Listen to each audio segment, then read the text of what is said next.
Bienvenidos a Vuelvo a casa, una transmisión más y queremos compartir con ustedes el día de hoy la segunda parte del tema de la fe, ¿no? Orientándonos a por qué confiar en Dios. Pastor Giancarlo, buenas noches. Y agradecidos con Dios por la oportunidad que nos da de poder estar una vez más ante la audiencia y poder compartir estos temas tan importantes para nuestra vida espiritual y sobre todo para cimentar la fe en algo fuerte, en algo que verdaderamente pueda llevarte a un crecimiento espiritual, ¿no?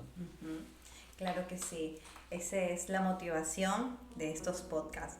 En realidad estamos frente a un tema que muchas veces yo creo que las personas se hacen esa pregunta común, ¿no? ¿Por qué confiar en Dios? ¿Por qué confiar en alguien superior? ¿Por qué? ¿No? Yo creo, pastor, que son preguntas que se pueden hacer desde los jóvenes, ¿no? Hasta una persona grande. Yo creo que de una u otra manera necesitamos resolver o dar pautas para no creer en una fe ficticia, sino en una fe realmente establecida, una fe real, ¿no? ¿Qué nos podría compartir acerca de esto? Muy bien, en realidad es un tema súper interesante. La primera serie que tuvimos fue hablar acerca de la definición de fe, hablar acerca de qué es fe, ¿no? Pudimos ver unos pautas, unos puntos ahí donde la fe es inherente al ser humano, pero esta pregunta que tú me haces, Diana, es interesante porque la fe cristiana está fundamentado en algo sólido, en algo fuerte. No es una fe que está fundamentada en la nada. Muchos quisieran o han pretendido hacer saber de que la fe cristiana es algo que no tiene sustento o que no tiene asidero o es algo hueco o efímero, como un invento humano o un invento de la mente humana, de la historia de la humanidad o del ser humano, pero en realidad no es así. Vemos nosotros durante la historia que el libro que nosotros tenemos, el libro sagrado del cristianismo, que es la Biblia, el Antiguo y el Nuevo Testamento, tiene fundamento, tiene un fundamento muy sólido y pues no se va a mover tan fácilmente en la fe del cristianismo durante 2000 años. Así que es importante, es importantísimo que nosotros entendamos este tema. ¿Por qué confiar en Dios? ¿Por qué poner mi fe allí? Claro que sí. Y yo creo que, como tú dices, ¿no? Como usted dice, no es algo efímero, no es algo ficticio. Hay pruebas indubitables que realmente Dios es real, que Dios estuvo, que Jesús estuvo en la tierra, ¿no? Y yo creo que eso tenemos que entenderlo y parte de algo real es la Biblia, porque la Biblia no es un cuento, simplemente son como si fueran actas de algo real, de algo que sucedió y simplemente es como algunos le dicen un libro de historia, pero es algo real, son actas, ¿no? Son cosas que sucedieron. Uh-huh. En realidad la escritura, la Biblia, es una recopilación de información de hechos históricos, uh-huh, de cosas que sucedieron, de escenas, todos estos acontecimientos que fueron recopilados luego por testimonios. Pablo nos dice, la fe viene por el oír y el oír por la palabra de Dios. Entonces, la transmisión de la fe fue a base de testimonios, de personas, testigos presenciales de los hechos de Jesús, de los hechos de los apóstoles, de sus milagros, de estos acontecimientos. Y eso fue recopilado y ahora tenemos la escritura. Los evangelios es una recopilación de información de testigos presenciales y personas ya de repente con el intelecto o la capacidad de en ese tiempo recopilar, escribir. Recuerda que son hace 2000 años y no todos sabían escribir, no todos sabían el lenguaje. Entonces había alguien específico que tenía ese conocimiento de poder escribir y uno de ellos fue Lucas, el médico. Claro. Pablo había sido entrenado, preparado en escuelas judías desde niño. Él había sido como que su universidad, su escuela había sido a los pies de maestros judíos. Claro. Entonces él tenía esa capacidad de poder escribir. Entonces él fue el hombre que por medio de la escritura o por medio de esta forma de comunicarse, comenzó a escribir las cartas. Y luego comenzó a propagarse a través de las cartas de Pablo el cristianismo, la corrección a las iglesias, el fundamento de la fe, que es Cristo. Nosotros tenemos el fundamento de nuestra fe basada en la muerte y resurrección de Jesucristo. Así es. Pablo nos dice en Primera de Corintios que hubieron muchos testigos de la resurrección de Jesús, de que estuvieron presentes ahí y vieron al Señor Jesús vivo. Entonces es un acontecimiento que tiene un sustento en la historia. La Biblia también habla de que la existencia de Dios se muestra a través de su creación, ¿no? Entonces yo creo que algo real es el cielo, la tierra, ¿no? Es algo que Dios creó. Creo que también eso podríamos tomarlo en cuenta para poder decir Dios es real. Exacto. Los científicos en estos tiempos han llegado a conclusiones donde pues le llaman ahora el designio inteligente.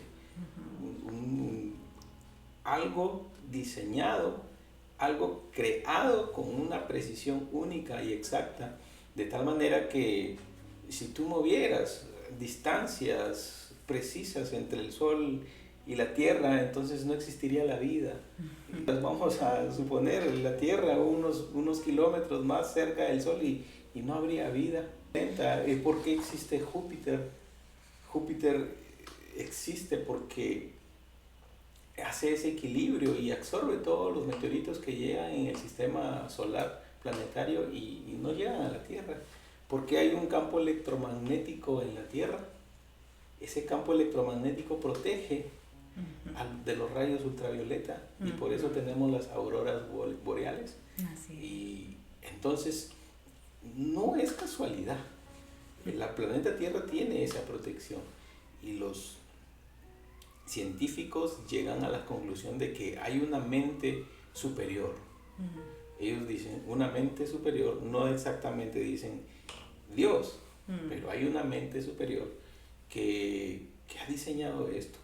Y mira, hay un versículo clave en la escritura, y es en Hebreos el capítulo 11, verso 3, donde dice que por fe creemos haber sido constituido el universo, de modo que lo que se ve fue hecho de lo que no se veía.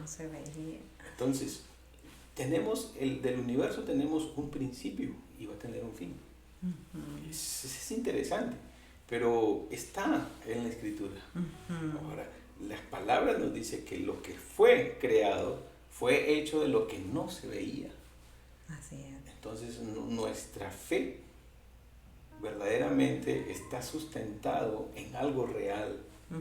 Y muchos se sorprenden y aún se seguirán sorprendiendo porque cada vez más descubrimientos llegan a la conclusión de que hay un diseñador, alguien superior, alguien inteligente que creó no solamente a nosotros, es tanto como el microcosmo y el macrocosmo tienen un orden que es asombroso, espectacular. Así es, ¿no?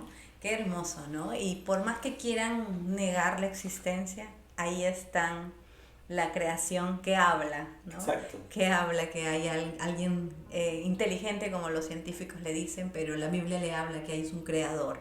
Así es. ¿No? Otra evidencia que también podríamos decir y podríamos hablar, yo creo que también es el pueblo de Israel, ¿no? Un pueblo que ha tenido miles de años y en la actualidad subsiste. En la actualidad vemos que está pasando por tiempos de guerra, pero es un pueblo que tiene miles de años. Así es. ¿No? Este pueblo singular La escritura nos dice que Dios le prometió una tierra a Abraham. Y en esa tierra que él, incluso Abraham fue nómade en esta tierra, en la tierra donde hoy es Jerusalén, la actual Palestina, ¿no? Ese conflicto que hay entre palestinos y judíos. Esa tierra, Abraham caminó por ella. Caminó por ella y en una interrogante que le hace Abraham a Dios, le dice: Señor, ¿cómo sé que voy a heredar esta tierra? ¿Cómo sé que va a ser mía? Y Dios, revelándole una conversación tan íntima entre Abraham y Dios, le dice: no vas a ser tú, Abraham, tu descendencia va a heredar esta tierra. Pero primero le dice a Abraham, Dios a Abraham: tu descendencia será esclava 430 años en una nación, pero después yo los libertaré con gran poder. Los libertaré con gran poder y saldrán de esta tierra victoriosos, saldrán de esa nación victoriosos a heredar esa tierra. Y a la nación la cual sirvieron yo juzgaré. Imagínate, esas palabras de Dios que le da a Abraham fueron casi 500 años antes de que sucedieran estas cosas, y se cumplieron en Moisés. Así es. Entonces, vemos en este pueblo singular, la promesa de Dios fue a escoger un pueblo, la descendencia de Abraham, por medio de Abraham, Isaac y Jacob. Que Jacob luego su nombre es cambiado a Israel. Y Israel adopta ese nombre. Israel significa príncipe de Dios. Entonces, en el tiempo, esta promesa que Dios le hizo a Abraham se cumplió. Se cumplió. Evidencias de esto es la arqueología. La arqueología demuestra que cada vez más descubrimientos arqueológicos demuestran que el pueblo de Israel tiene una historia milenaria, que no ha sido un pueblo que se ha sido formado recientemente, aunque recientemente se volvió a formar como nación. En el año 1948 se volvió a formar como nación en Israel, pero tiene una historia. En el año 70 después de Cristo, Jerusalén fue tomada. Jerusalén fue tomada, y cuando fue tomada, los judíos fueron esparcidos. Aquello le llaman la diáspora judía. Fueron esparcidos por todo el mundo, Europa, Asia, fueron esparcidos. Su lugar más sagrado de los judíos fue destruido, pero ellos fueron esparcidos por todo el mundo. Y en el año 1948 de nuestra era, en la actualidad prácticamente, el siglo pasado, se cumple esa promesa donde Dios les dice: si fueren esparcidos a los extremos del mundo, yo los reuniré nuevamente a la tierra donde yo les prometí. Entonces el pueblo de Israel es un claro ejemplo de que Dios existe. Hubo una reina, una reina, y decía esta reina: la evidencia de que Dios existe es el pueblo de Israel. Si Dios existe es porque hay un pueblo que es de Dios, y Dios sigue cumpliendo sus promesas hasta el día de hoy y las seguirá cumpliendo. Es que imagínate cuánto tiempo desde Abraham al Nuevo Testamento, y desde el Nuevo Testamento hasta la actualidad, cuántos milenios han pasado. Exacto. Y se sigue cumpliendo lo que Dios determinó para Israel. Exacto. ¿No? Estamos hablando después de Cristo 2000 años, 2030 años al nacimiento de Jesús. Estamos hablando para antes de Cristo, estamos hablando aproximadamente también 2000 años. Entonces es un pueblo milenial. Es un pueblo que sus costumbres las ha perdurado durante el tiempo. Ellos son muy celosos de sus costumbres, de sus tradiciones, puestas por la Escritura a través de Moisés. Entonces ellos son muy celosos y las perduran hasta el día de hoy, ¿no? Hay una promesa ahí de Dios, que Dios le da, establece, más que una promesa, es Dios estableciendo una fiesta. Cuando ellos salen del pueblo de Egipto, liberados por Moisés, a la cabeza de Moisés, Dios instituye una fiesta, la fiesta de la Pascua, y le dice, esta fiesta será por generaciones perpetuas, y será establecida por generaciones perpetuas, para siempre, y los judíos siguen celebrando la Pascua hasta el día de hoy. Claro, ¿no? Que es un pueblo realmente admirable, mucho que aprender, un pueblo sorprendente y sobre todo, ¿no? El corazón de Dios para Israel es un corazón que determinó elegirlos porque quiso amarlos y hasta el día de hoy los preserva y sigue cumpliendo su palabra con ellos, ¿no? Qué maravilloso. Y yo creo que también otra evidencia que podríamos hablar en el por qué confiar en Dios, por qué confiar en Él, es porque la palabra de Dios se cumplió en Jesucristo. Y Jesucristo creo que es una de las evidencias más palpables, ¿no? De poder ver las promesas de Dios para su creación, ¿no? Para poder redimir al ser humano. Y se cumplió en Jesús. ¿Qué puede decir, pastor, acerca de esto? En realidad, justamente el plan divino de formar una nación fue para que venga el Mesías, para que venga su Hijo Jesús a esta tierra. Ese fue el plan que Dios diseñó desde el principio. Nosotros como seres humanos hemos fallado, hemos quebrantado la ley de Dios. Dios dijo, no mentirás, y hemos mentido. Dios dijo, no robarás, y hemos robado. No adulterarás, y hemos adulterado. No codiciarás, y hemos codiciado. El ser humano ha fallado, hemos fallado. Entonces, esta caída del ser humano, entendiendo que quebrantó la ley de Dios, quebrantó el mandamiento de Dios, viene desde Adán. Adán fue el primer hombre creado, pero él decidió elegir su propia sabiduría, su propio entendimiento, más que el conocimiento de Dios. Y el hombre cayó en desobediencia, quebrantando la ley de Dios. La Escritura nos dice que el pecado es infracción de la ley. Infringes la ley, cometes un delito. Y en cualquier nación, todo delito lleva a una condena, a pagar una condena, un castigo, una pena. Entonces, la Escritura nos dice que la paga del pecado es muerte. Pero la dádiva de Dios es vida eterna en Cristo Jesús, Señor nuestro. Nosotros como seres humanos fallamos. Y el Señor, nuestro Padre Celestial, creó un plan para poder rescatar al ser humano de esa condición, de su condición caída y pecaminosa. Él creó este plan por medio del pueblo de Israel, y en el pueblo de Israel llega el Mesías, llega Jesús hace 2000 años, y cada profecía que se estableció en la ley de Moisés, en los profetas y en los salmos, se cumple en Jesús. Amén. Son aproximadamente 300 profecías que se cumplen al pie de la letra en Cristo. Y nadie ha podido llegar a cumplir esta profecía. Estas profecías. Wow, definitivamente es asombroso, porque esto no es casualidad.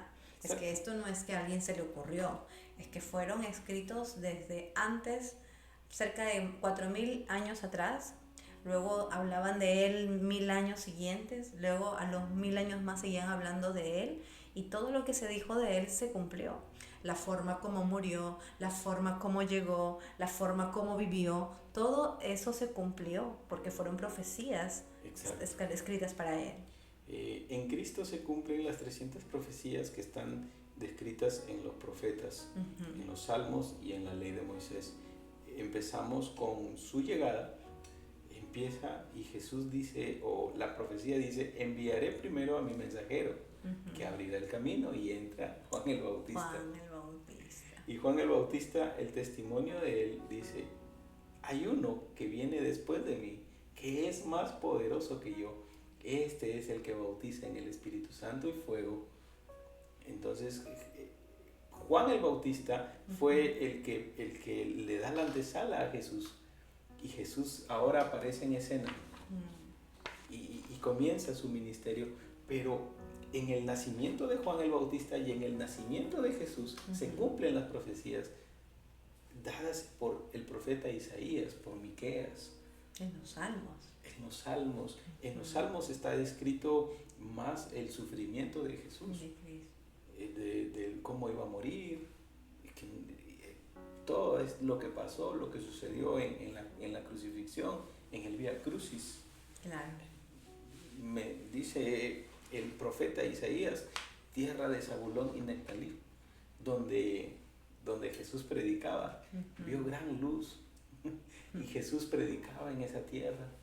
Entonces, cada profecía, aproximadamente 300 profecías se cumplen en Jesús al pie de la letra hasta su resurrección. Qué asombroso realmente entender todo lo que Jesús pudo causar, ¿no? Todo lo que se pudo hablar de Él, decir de Él y que se pueda cumplir, ¿no? Es hermoso saber que no tan solo Él murió como un hombre, porque lo ven como un filósofo algunas religiones, otros lo ven como alguien que tiene una buena teoría, o buena enseñanza, ¿no? Pero realmente Jesús trasciende mucho más allá de eso. Jesús es el Salvador del mundo. Exacto. Qué hermoso. Es el Hijo de Dios. Es el Hijo. La Escritura nos dice que es Dios encarnado. La Escritura nos dice que es Dios mismo caminando en la tierra. Un teólogo nos comenta y dice, ¿quieres ver si verdaderamente Dios es real? Mira a Jesús. Él nos mostró que Dios es real. Él nos mostró al Padre, Él nos mostró al Espíritu. Y Él caminando sobre la tierra, enseñando acerca del reino y cómo debe vivir el ser humano. Así es. Y cumpliéndose en Él, que en Él había salvación para el ser humano. Nuestra condición caída, nuestra condición pecaminosa es regenerada, es transformada por medio de su obra en la cruz. Y esa sangre que Él derramó ahora nos limpia y nos vuelve inocentes completamente. Nuestro Padre Celestial, por medio de la sangre de Jesús, en Él hay perdón, en Él hay salvación, en Él hay vida eterna, en Él está la vida, en Él está la luz. Entonces, claro que sí. ¿Y cómo no confiar en un Dios que da ese amor incondicional al hombre, mostrando y dando lo que más amaba, a su Hijo? Muchas veces he escuchado personas que refutan eso, ¿no? Y dicen, pero ¿cómo puede ser que dé a su Hijo?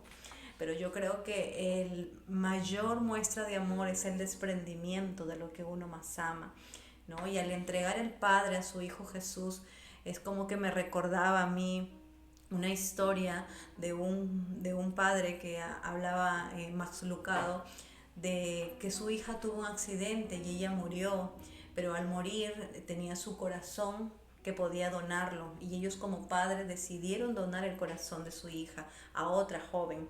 Entonces la operación resultó muy buena, el trasplante se pudo realizar y con el tiempo pudieron localizar a los padres de la que había recibido el corazón, y cuando ellos pudieron hablar con ellos, dijeron, quisiéramos conocer a tu hija. Y llegó ese momento, y cuando ellos llegaron, se acercaron los padres, y dice que con un estetoscopio le preguntaron a la joven, ¿me permites escuchar el corazón de mi hija?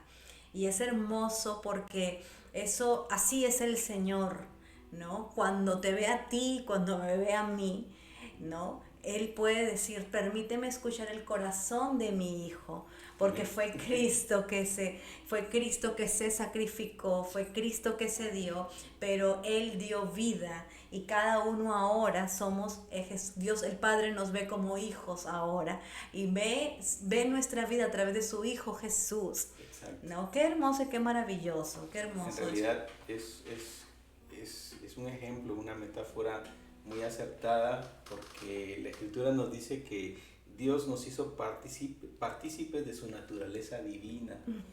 El Espíritu Santo está en nosotros. Así es. Y cuando Cristo o cuando el Padre, Dios el Padre, ve a cada uno de nosotros, ve a Cristo, ve lo que Él hizo en la cruz, nos ve limpios, santos, puros por medio de Jesús.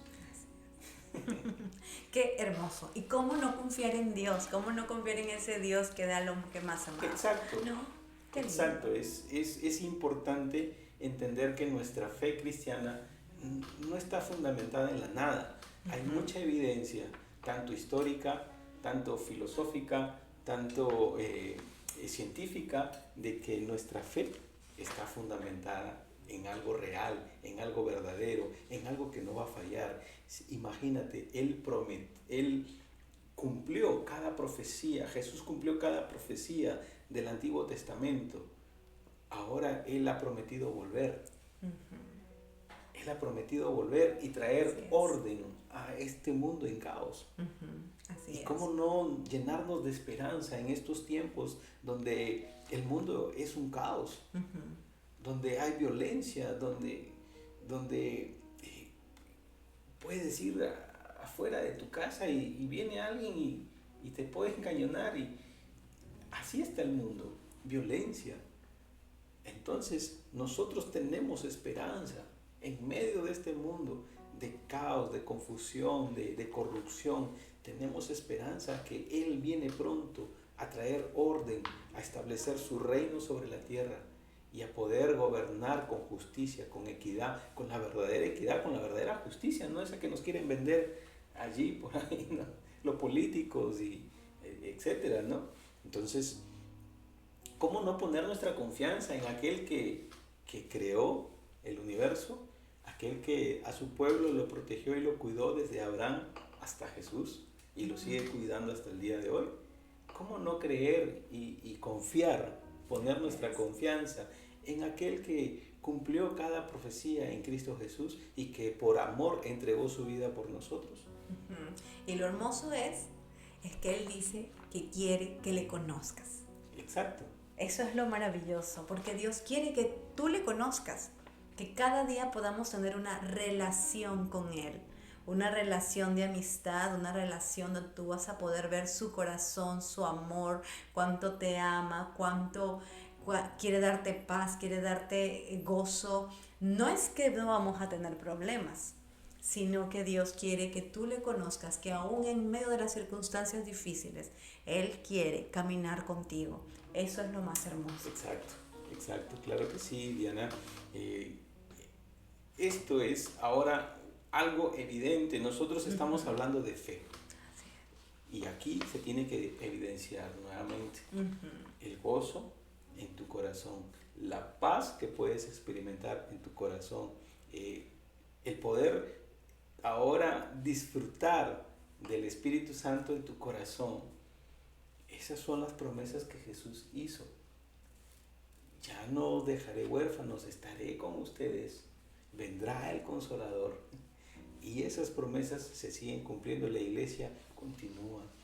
Como dice Diana, definitivamente Dios no te está prometiendo paz, amor, alegría.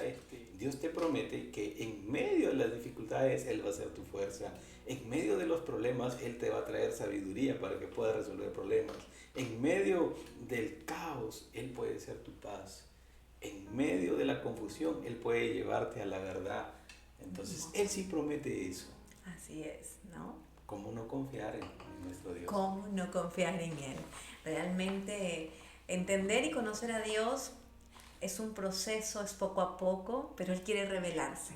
Él quiere que le conozcas. Ese es su deseo, ¿no? Y es hermoso saber que de una u otra manera, cuando uno habla de Él y entiende y vive experiencias, porque es necesario experimentarlo para conocerlo. Por eso es que si tú pasas por adversidades, situaciones difíciles, adelante, esa es la oportunidad para conocerle. Vuélvete un testigo más de la evidencia de Jesucristo ahora, personalmente, en tu corazón, con tu familia. Cada uno de nosotros ha experimentado a Jesús en nuestras familias, en nuestras vidas, como Él verdaderamente es maravilloso. Así es, ¿no? Qué hermoso, qué hermoso. Yo creo que aquí habla de Deuteronomio 7:9.